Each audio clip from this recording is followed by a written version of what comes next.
आज आपण या ठिकाणी DC सिरीज मोटर स्टार्ट करून बघणार आहोत। ॲक्च्युली DC सिरीज मोटरचं हे मॉडेल आहे। आपल्याला माहितीच आहे कुठलीही मोटर आपण स्टार्टरशिवाय चालू करत नाही। तर DC सिरीज मोटरसाठी 2 पॉइंट स्टार्टर, शंट मोटरसाठी 3 पॉइंट स्टार्टर आणि कंपाऊंड मोटरसाठी 3 पॉइंट आणि 4 पॉइंट स्टार्टर वापरतो। पण या ठिकाणी हे मॉडेल असल्यामुळे आपण याला डायरेक्ट सप्लाय देऊन DC series motor connection diagram प्रमाणे सुरू करणार आहोत। तर ही DC सिरीज मोटर आहे।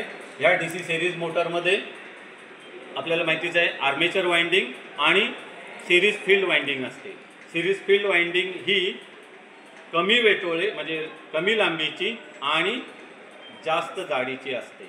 त्यामुळे DC सिरीज मोटरमधील फील्ड वाइंडिंगचा रेजिस्टन्स जो असतो तो कमी असतो आणि सिरीज मोटरमध्ये आर्मेचर आणि फील्ड हे दोन्ही एकमेकांच्या सिरीजमध्ये जोडलेले असतात। तर या ठिकाणी कनेक्शन डायग्राम आहे।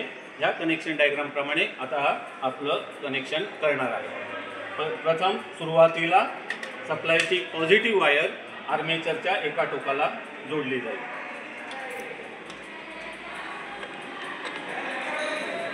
त्यानंतर आर्मेचरच्या दुसऱ्या टोकाकडून एक वायर ही सिरीज फील्डच्या एका टोकाला जोडली जाईल।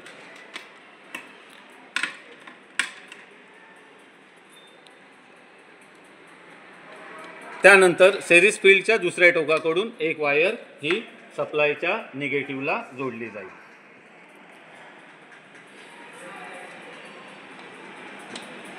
अशा प्रकारे कनेक्शन पूर्ण झाल्यानंतर आपण मोटारला सप्लाय देणार आहोत। त्याच्यानंतर मोटार फिरेल। मोटार फिरत असताना आपण हळूहळू व्होल्टेज वाढवत जायचं आहे। स्पीडवर काय परिणाम होणार आहे हे आपण टेकोमीटरच्या साहाय्याने त्याचा स्पीड बघणार आहोत। हे जे गुणधर्म आहेत हे सिरीज मोटरचे कसे असतात तसं नंतर ज्यावेळेला आपण शंट मोटर चालू करू त्यावेळेला शंट मोटरमध्ये ते गुणधर्म कसे असतात हे आपल्याला वेगवेगळे स्पीड आणि टॉर्क आणि लोड याचे कॅरेक्टरिस्टिक आपल्याला अभ्यासायचे असतात। तर आता आपण सर्वप्रथम DC सिरीज मोटरचं कनेक्शन झालेले आहे। तर ह्या कनेक्शन झालेले असल्याप्रमाणे आता आपण DC मोटरला सप्लाय देऊया।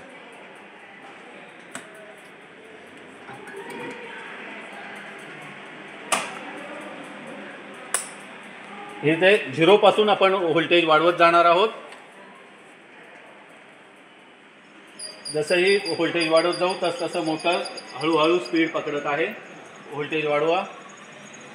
बस आता 40 व्होल्ट एवढ्या याच्यावर आपण थांबून त्या मोटरचा आता स्पीड बघणार आहोत।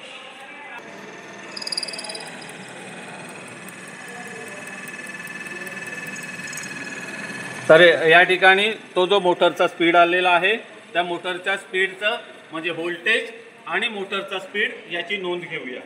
व्होल्टेज आणि मोटरचा स्पीड याची नोंद घेऊया। व्होल्टेज वाढवूया।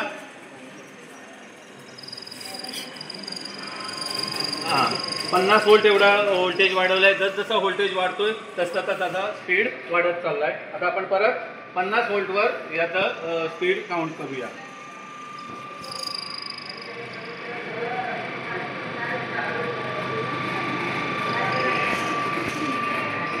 आणि त्या याची आपण या ह्याच्यामध्ये नोंद घेऊया।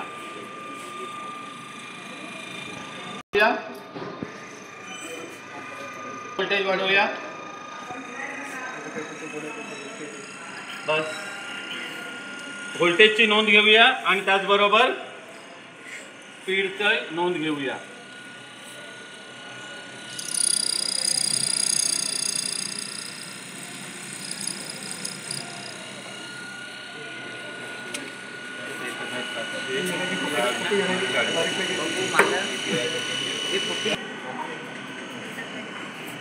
सिरीज मोटर सप्लायला जोडतो त्यावेळेला जसं तिचं व्होल्टेज वाढतंय त्याचप्रमाणे आर्मेचर आणि फील्ड एकमेकांच्या सिरीजमध्ये असल्यामुळे जसजसं स्पीड आर्मेचर प्रवाह वाढत जातो तसतसा फील्डचाही प्रवाह वाढतो आणि त्यामुळे मोटरचा जो वेग जो आहे तो मोटरचा वेग त्या प्रमाणात वाढत जात आहे। यानंतर आपण पुढल्या वेळी DC शंट मोटर ही सप्लाय देऊन चालू करू।